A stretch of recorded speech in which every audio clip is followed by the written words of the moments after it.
राधे राधे। हरे कृष्ण।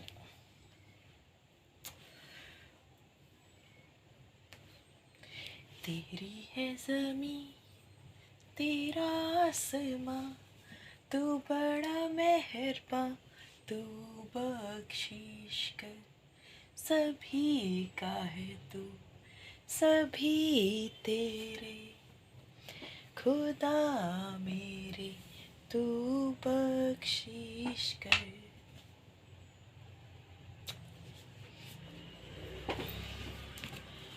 तो कल हमने आगे पढ़ा था कि अभी तक दुर्योधन गए थे गुरु द्रोणाचार्य के पास बताने कि कैसे पांडवों ने अपनी सेना अरेंज की हुई है, और अब अर्जुन आए हैं दोनों सेनाओं के बीच ये देखने कि आखिर कौन कौन है जो युद्ध में शामिल है।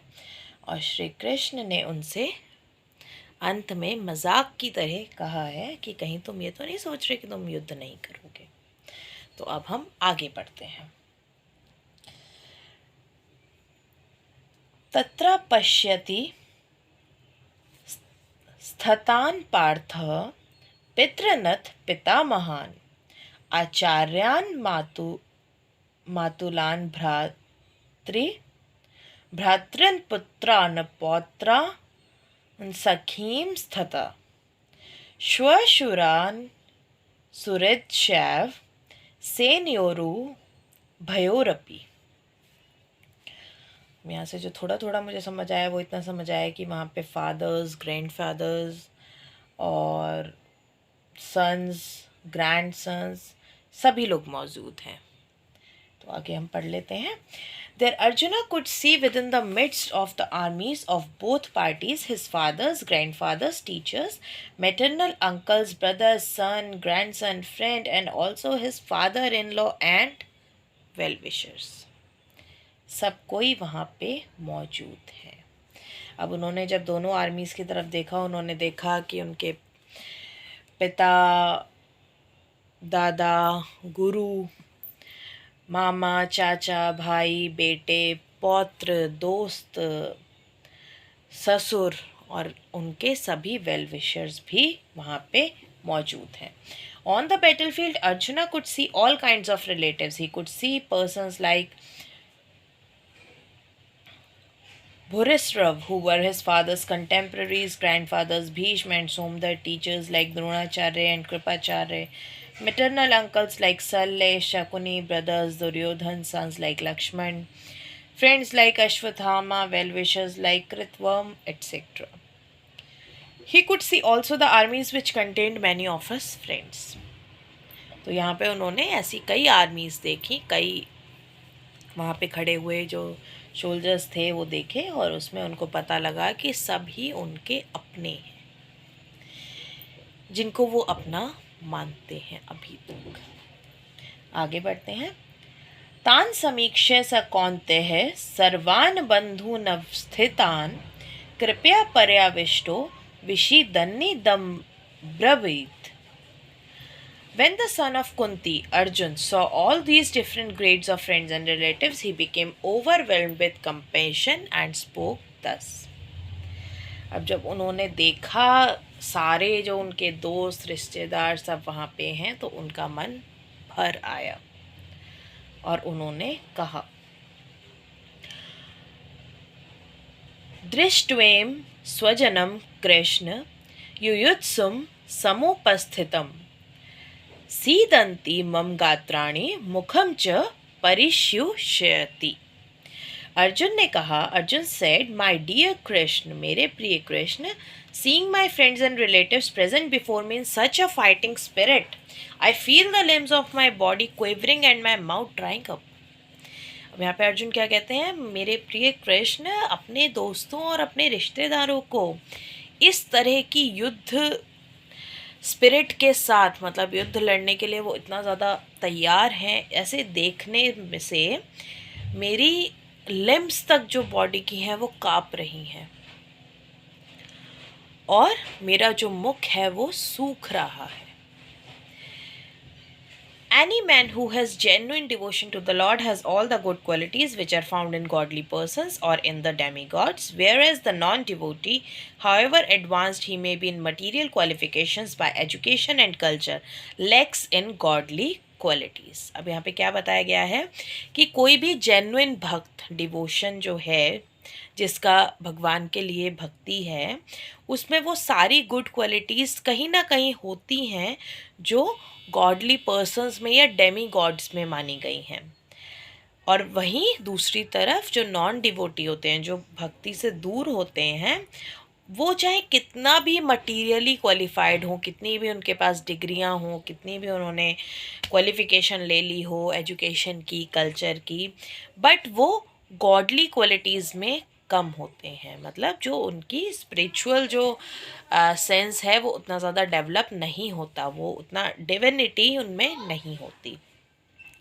As such, Arjun, just after seeing his kinsmen, friends, and relatives on the battlefield, was at once overwhelmed by compassion for them who had so decided to fight amongst themselves. तो इसीलिए जो अर्जुन हैं वो वहाँ पे जब देखते हैं कि उनके दोस्त, उनके साथी, उनके रिश्तेदार सब वहाँ पे हैं, तो इसलिए उनको थोड़ी दया भावना आ जाती है और वो देखते हैं कि इन सब ने कैसे आपस में युद्ध करने के लिए डिसाइड कर लिया. As far as his soldiers were concerned, he was sympathetic from the beginning, but he felt compassion even for the soldiers of the opposite party, forcing their imminent death. अपने सोल्जर्स के लिए तो वो पहले से ही भावुक थे, क्योंकि कहीं ना कहीं जब युद्ध होता है तो दोनों तरफ के कुछ सोल्जर्स मारे भी जाते हैं. लेकिन इस वक्त वो ओपोजिशन, जो कौरवों की तरफ जितने सोल्जर्स हैं, उनके लिए भी बहुत ज़्यादा उनके मन में दया आ रही है, क्योंकि उनको कहीं ना कहीं पता है कि उन सब की मृत्यु होना निश्चित है.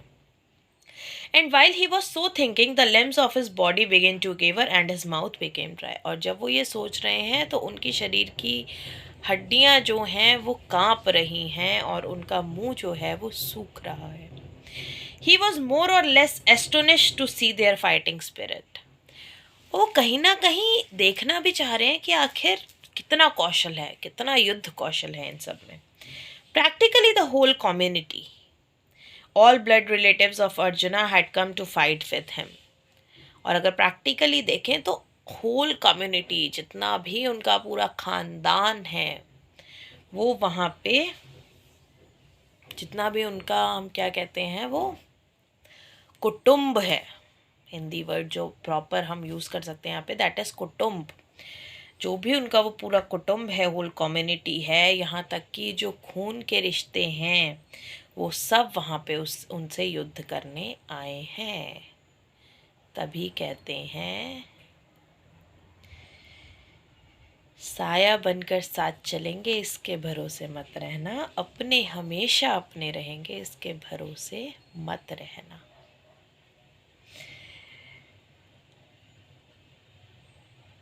This overwhelmed a king devotee like Arjuna. और यहाँ पे वो सब कुछ देख के उनका मन भर आया है अर्जुना का, क्योंकि वो एक काइंड डिवोटी हैं, वो बहुत ही शुद्ध और पवित्र भक्त हैं.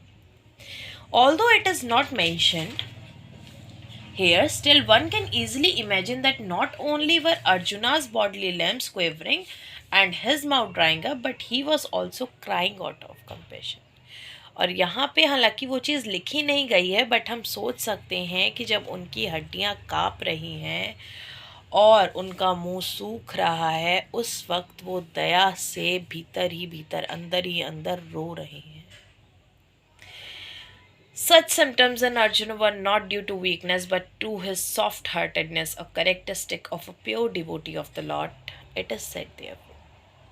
और ये जो सारी चीज़ें हैं ये उनकी कमज़ोरी नहीं है, बल्कि क्योंकि वो पवित्र भक्त हैं कृष्ण के, श्री कृष्ण के, इसलिए ये उनकी भक्ति की वजह से जो है वो उनकी काइंड फीलिंग्स हैं, सॉफ्ट हार्टेडनेस है, उनका मन इतना कोमल है. और यहाँ पे एक बहुत बड़ा लेसन मिलता है और पता लगता है कि सच में जब अपने हमारे खिलाफ़ हो जाते हैं, जिनको हम अपना मानते हैं, चाहे वो दोस्त हों, रिश्तेदार हों, खून के रिश्ते हों, तो कहीं ना कहीं इंसान टूटता है, अंदर से टूटता है, अंदर से रोता है, पर वो उसकी कमज़ोरी नहीं होती, वो एक ह्यूमन बिहेवियर है, दैट इज़ नेचुरल। तो वो कर लेना चाहिए। उसका मतलब ये नहीं होता कि आपकी स्ट्रेंथ कम हो जाती है। उसका मतलब सिर्फ इतना होता है कि आपका दिल बहुत सॉफ्ट है। इसीलिए आगे कहा गया है, यस्यस्ति भक्तिर्भगवते अकिंचना सर्वैर्गुणैस्तत्र समस्ते सुराः हरव अभक्तस्य कुतो महद्गुणा मनोरथेना साति धवातो बहिः। One who has unflinching devotion for the personality of Godhead has all the good qualities of the demigods, but one who is not a devotee of the Lord has only material qualifications that are of little value. This is because he is hovering on the mental plane and is certain to be attracted by the glaring material energy. तो ये हम आगे इसको proper पढ़ेंगे। ये वहाँ से एक श्लोक यहाँ पे रेफ़र किया गया है कि आगे ये श्लोक दिया गया है चैप्टर 5 में 18th वर्स, कि जो भी भक्त होते हैं भगवान के, उनमें कहीं ना कहीं भगवान वाली क्वालिटीज़ थोड़ी होती हैं, लेकिन जो भक्त नहीं होते वो मटीरियल जो वर्ल्ड है, मटीरियल जो क्वालिफ़िकेशंस हैं, उनमें फंसे रहते हैं। यहाँ पे एक बहुत अच्छी चीज़ मेरे माइंड में जो चल रही है 2 मिनट से, मैं सोच रही हूँ इग्नोर करूँ बट नहीं हो रही, तो मैं उसको शेयर कर लेती हूँ कि यहाँ पे पढ़ के ये समझ आ रहा है कि जैसे कहते हैं ना कि वो कोई अगर भगवान की बहुत भक्ति करता है कलयुग में, है ना, और उसी की जगह दूसरा कोई उसका रिश्तेदार है जो बहुत पढ़ा लिखा है और वो कहीं नौकरी कर रहा है, डिग्रियां हैं उसके पास, है ना, और दूसरा है उसने पढ़ाई लिखाई की है पर उसने अपना जीवन कहीं ना कहीं भगवान को ज़्यादा समर्पित कर दिया है। मतलब वो संतुष्ट है, जितना वो कमाता है, जितना वो खाता है रोज़ का, वो उसमें संतुष्ट है। उसको कोई चिंता नहीं है कि मुझे बड़ा घर बनाना है, गाड़ी लेनी है, उसको कुछ ऐसा नहीं है। लेकिन क्या होता है कि उससे वो जो क्वालिफाइड वाला है, जो मटीरियली क्वालिफाइड वाला है, वो कहीं ना कहीं दूर हो जाता है, भले ही वो उसका सगा भाई क्यों ना हो, है ना। और फिर जो लोग हैं, वो लोग क्या कहते हैं कि ये तो भगवान की इतनी भक्ति करता है और फिर भी इसके रिश्तेदार, इसके दोस्त इसके साथ नहीं हैं या इसके पास नहीं आते। तो यहाँ पे मैं वो चीज़ एक्सप्लेन करना चाहूँगी कि ये चीज़ को हमें नेगेटिव नहीं लेना चाहिए, क्योंकि जब भगवत गीता में भी साफ साफ लिखा है, और आप खुद सोचिए ना, जब उस टाइम पे सबको पता था, यहाँ तक कि धृतराष्ट्र को भी पता था कहीं ना कहीं कि श्री कृष्ण स्वयं भगवान हैं, लेकिन मोह, जो कहते हैं ना मोह माया, तो धृतराष्ट्र का पुत्र मोह और दुर्योधन का माया का मोह, कि मैं कुछ भी नहीं दूंगा, सब मेरा है। तो वो दो चीज़ें हैं जो मोह माया है, उन दोनों चीज़ों ने उनको भगवान श्री कृष्ण से भी दूर कर दिया, उनके ओपोजिशन में खड़ा कर दिया है। तो यहाँ पे भी हम सोच सकते हैं कि अर्जुन के साथ जब श्री कृष्ण है तो सब कुछ उनके साथ होना चाहिए, पर नहीं। जब आप सही हो और कोई गलत है तो वो आपकी तरफ नहीं होगा। वो अपने लेवल पे सही है, अगर हम आज के टाइम में देखें तो ठीक है, वो मटेरियल क्वालिफाइड है, सब कुछ है, पर ये भी एक बहुत बड़ा सच है जो यहाँ पे भी एक्सप्लेन हुआ है। ये द्वापर युग की हम बात कर रहे हैं, और कलयुग में तो ये बहुत ज़्यादा है कि जितनी आप भगवान की भक्ति करते रहेंगे उतना आप मटीरियल वर्ल्ड से कहीं ना कहीं डिस्ट्रैक्ट होते रहेंगे, डिटैच होते रहेंगे, दूर होते रहेंगे। जो भगवान की भक्ति नहीं करता वो डिस्ट्रैक्ट होता है मटेरियल चीज़ों से, मतलब उसका मन भटकता है मटेरियल चीज़ों की तरफ। पर जो भगवान की भक्ति में रहेगा वो कहीं ना कहीं डिटैच होता रहेगा, उसका मन खुद ही डिटैच होता रहेगा। शुरुआत में लग सकता है, शुरुआत में ऐसा फील हो सकता है कि भाई कोई मेरे साथ नहीं है, कुछ नहीं है, क्योंकि तब भक्ति का जो बीज है वो बोया होता है, वो अभी बढ़ नहीं रहा होता है। और जैसे जैसे वो बढ़ने लगता है, जैसे जैसे भगवान के प्रति हमारा भरोसा, हमारा विश्वास बढ़ने लगता है, और हम ये प्रैक्टिकली फील करने लगते हैं कि हमारे साथ भगवान हैं, फिर हमें फ़र्क नहीं पड़ता कि कौन हमारे साथ है या नहीं है। तो यही सच्चाई है, इसलिए कभी भी लोगों की ऐसी बातें सुन के या भगवान की भक्ति करते हुए कभी भी ये नहीं सोचना है कि कोई और हमारे साथ क्यों नहीं है। अगर भगवान आपके साथ हैं तो सब कुछ आपके साथ होगा। हाँ, अगर आपको मटेरियल वर्ल्ड में रहना है, मटेरियली जीना है, तो उसके लिए भी भगवान जी ने आपके लिए पूरा रास्ता खोला है। आपकी कोई रोक टोक नहीं है। भगवान जी ऐसा नहीं कह रहे हैं, गीता में भी हमने अभी तक पढ़ा, भगवान ऐसा नहीं कह रहे कि तुम सब छोड़ छाड़ के मेरी भक्ति करो। मटेरियली जीना है, जियो, इच्छाएं हैं करो, बस उसका जो फल है, उसकी जो नियति है वो तुम्हें मिलेगा। और जिसको सिर्फ परमात्मा से जुड़े रहना है वो इस तरफ जाते हैं, मतलब सिर्फ भक्ति की तरफ जाते हैं। तो आगे बढ़ते हैं। वेपथुश्च शरीरे में रोमहर्श्च जायते गांडीवमं स्त्रंसते हस्तात्वचैव परिदेहते। My whole body is trembling, my hair is standing on, and my bow Gandiv is slipping from my hand, and my skin is burning. यहाँ पे अर्जुन क्या कहते हैं कि मेरा पूरा शरीर काँप रहा है। और उनका शरीर काँप क्यों रहा है? डर से नहीं, बल्कि क्योंकि उनका हृदय इतना कोमल है कि अपनों को कैसे वो अपनों के साथ युद्ध करें, उस वजह से उनका शरीर काँप रहा है। और उनका जो धनुष है गांडी, वो भी उनके हाथों से फिसल रहा है और उनको ऐसा लग रहा है कि उनकी स्किन जल रही है, क्योंकि उन्होंने अपनी ओवरवेलमनेस को इतना ज़्यादा फील कर लिया है कि कहीं ना कहीं वो हीट की तरह, वो बॉडी हीट उनको फील करवा रही है। There are two kinds of trembling of the body and two kinds of standings of the hair on end. और उनके क्या हो रहा है? उनके रोंटे खड़े हो रहे हैं। अब ये दो तरह का होता है, शरीर का कांपना और रोंटे खड़े होना दो तरह का होता है। जैसा कि हमने कहा, एक होता है जब हमें डर लगता है, लेकिन दूसरा होता है जब कहीं ना कहीं हम अंदर ही अंदर बहुत ज़्यादा सॉफ्ट होते हैं और हम बहुत ज़्यादा इमोशनल हो जाते हैं। इमोशनल होने का मतलब डरना बिल्कुल भी नहीं है। Emotions are real, fear is not real. Such phenomena occur either in great spiritual ecstasy or out of great fear under material condition. अब यहाँ पे वही चीज़ आ गई।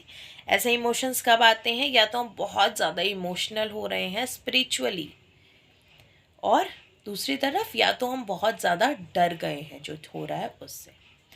There is no fear in transcendental realisation. और जो ट्रांसेंडेंटल रियलाइजेशन है, मतलब जो ऑलरेडी स्पिरिचुअली अवेकन है, जो उस लेवल पे पहुंच चुका है, जो भगवान का इतना परम भक्त है, उसके मन में फियर तो नहीं है।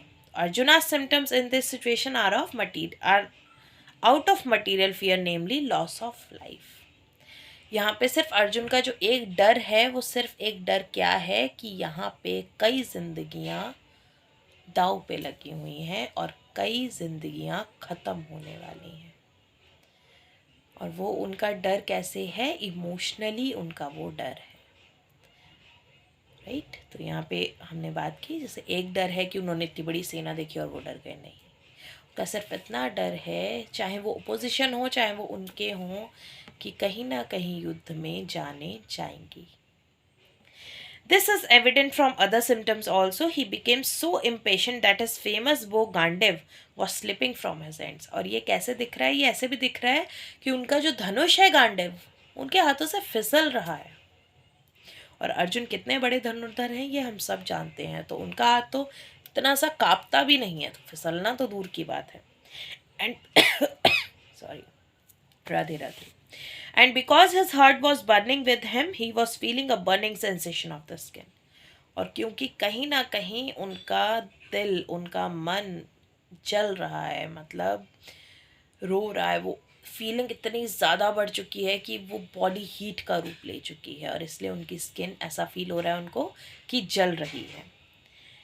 All these are due to a material conception of life. और ये सब सिर्फ किस वजह से हैं? जो जन्म का मटीरियल कंसेप्शन है इस शरीर का, उसकी वजह से है। अब यहाँ पे देखो, कहीं ना कहीं हालांकि अर्जुन को बार बार कहा जा रहा है कि he is transcendental, his thinking, his emotions, वो स्पिरिचुअली अवेकन है हर तरह से, वो श्री कृष्ण के परम भक्त हैं, पर कहीं ना कहीं वो इंसान है, तो वो जो उनका थोड़ा सा वो फैक्टर है, ह्यूमन फैक्टर, वो यहाँ पे उनके सामने आ गया है, क्योंकि सामने उनके रिश्तेदार, उनके भाई, उनका परिवार है। और इसलिए अब वो यहाँ पे वो थोड़ा सा उनको फील हो रहा है, वो ह्यूमनली टच। आगे पढ़ते हैं, बस एक श्लोक और।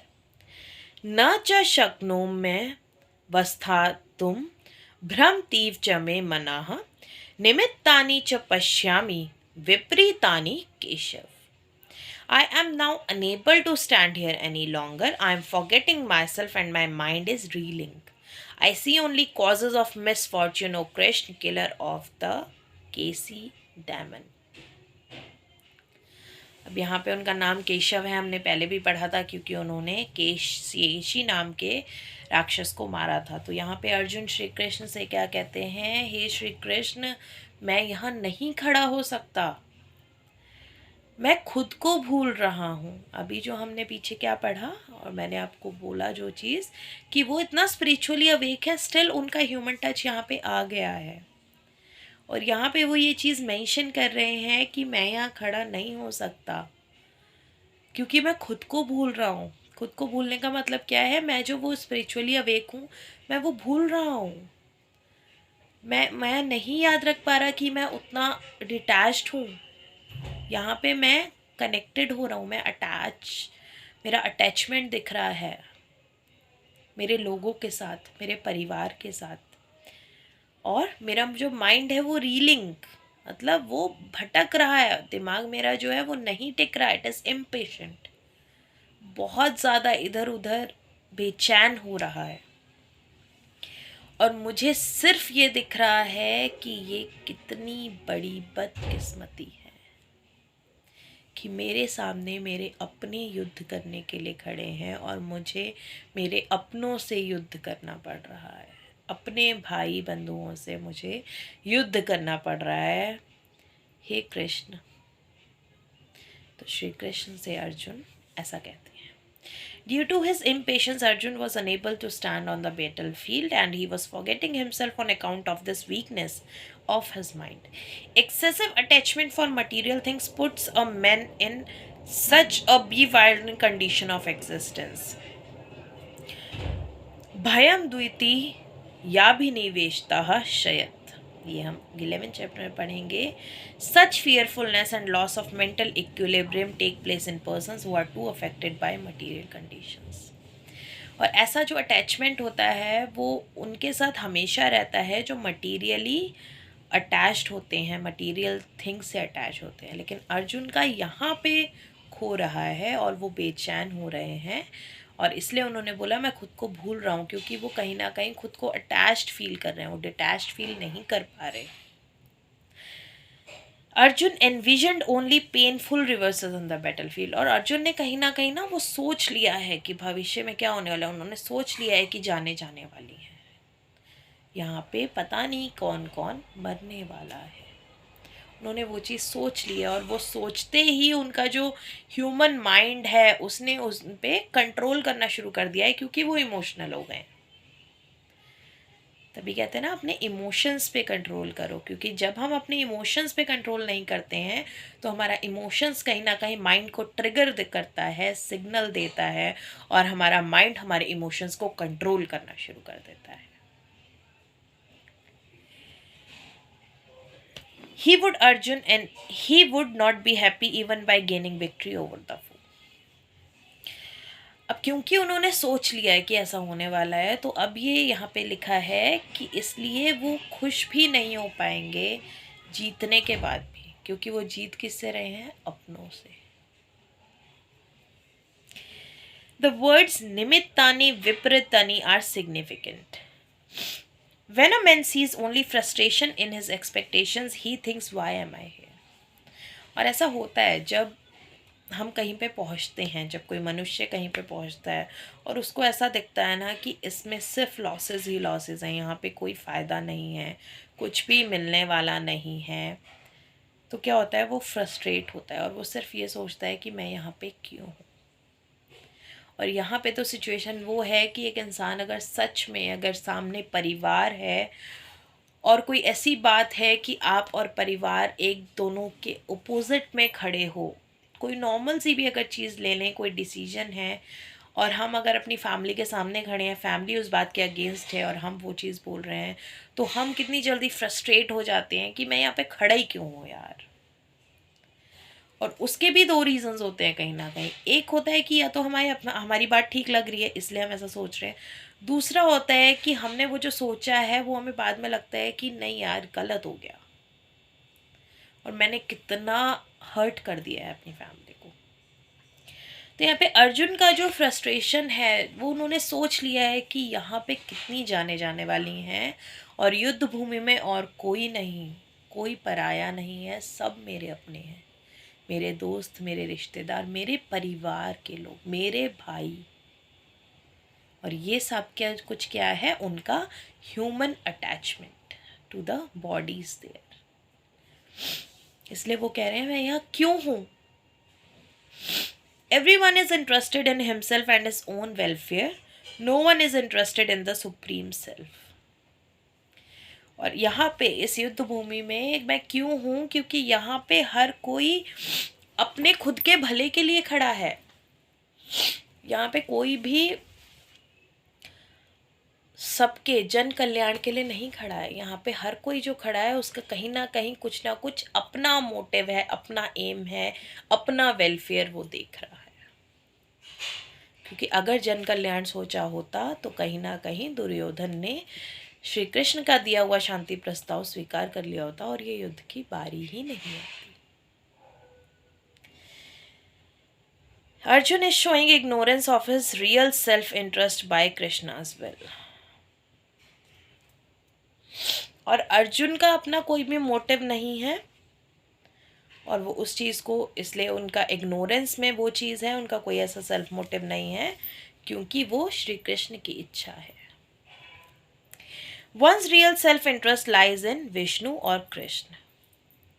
क्योंकि किसी भी इंसान का जो सेल्फ इंटरेस्ट है, असली सेल्फ इंटरेस्ट, जो असली मकसद है वो किस में है, परमात्मा में है। परमात्मा में जुड़ना, परमात्मा में मिलना, यही हर इंसान का एक रियल मोटिव है। पर कहीं ना कहीं हम मटीरियली डिस्ट्रैक्टेड हैं, इसलिए हमारे बहुत सारे मोटिव्स बन जाते हैं। The condition soul forget this and therefore suffers material pains. और जो हमारी ये कंडीशन सोल है जो हर जगह फ़ायदा नुकसान देखती है, वो ये चीज़ भूल जाती है और इसलिए उसको इस दुनिया के दुख, दर्द और पीड़ाओं को सहना पड़ता है। Arjun thought that his victory in the battle would only be a cause of lamentation for him. और अर्जुन सोचते हैं कि अगर इस युद्ध में उनकी जीत हो भी गई ना, तो ये भी उनके लिए गलत ही होगा, बुरा ही होगा, हार से भी बुरा होगा। क्योंकि कहीं ना कहीं वो अपने परिवारजनों को खो देंगे। तो कहीं ना कहीं ये अर्जुन की बात सुन के लास्ट श्लोक में आई एम एक्चुअली ओवरवेल्म्ड और मैं थोड़ा फुल हो चुकी हूँ। तो सोचा था आगे और पढ़ते हैं बट अभी नहीं हो पाएगा। बाकी जैसा श्री कृष्ण की इच्छा। तो कल हम आगे का पढ़ेंगे। आज हमने इसका 30वां श्लोक पढ़ा है। तो अभी हमने क्या देखा कि अर्जुन वहाँ पे खड़े हैं और अब वो वहाँ खड़े नहीं हो पा रहे हैं और सोच रहे हैं कि मैं यहाँ क्यों खड़ा, मैं इस युद्ध भूमि में क्यों हूँ। तो कल आगे पढ़ेंगे और फिर जानेंगे कि आगे श्री कृष्ण ने अर्जुन को कैसे समझाया। क्योंकि हम सब जानते हैं कि युद्ध तो हुआ था, तो अब हम देखेंगे कि श्री कृष्ण ने कैसे उनको मोटिवेट किया और क्यों किया, तब हम ये सीखेंगे। तो राधे राधे, हरे कृष्ण। और जैसा कि हमने शुरू में शुरुआत की थी, तेरी मर्जी से ए मालिक हम इस दुनिया में आए हैं, तेरी रहमत से हम सब ने ये जिस्म और जान पाए हैं, तू अपनी खबर हम पर रखना, तू अपनी नजर हम पर रखना, किस हाल में है ये खबर रखना। तेरी है ज़मीं तेरा आसमां, तू बड़ा मेहरबान, तू बख्शीश कर, सभी का है तू, सभी तेरे खुदा मेरे, तू बख्शीश कर।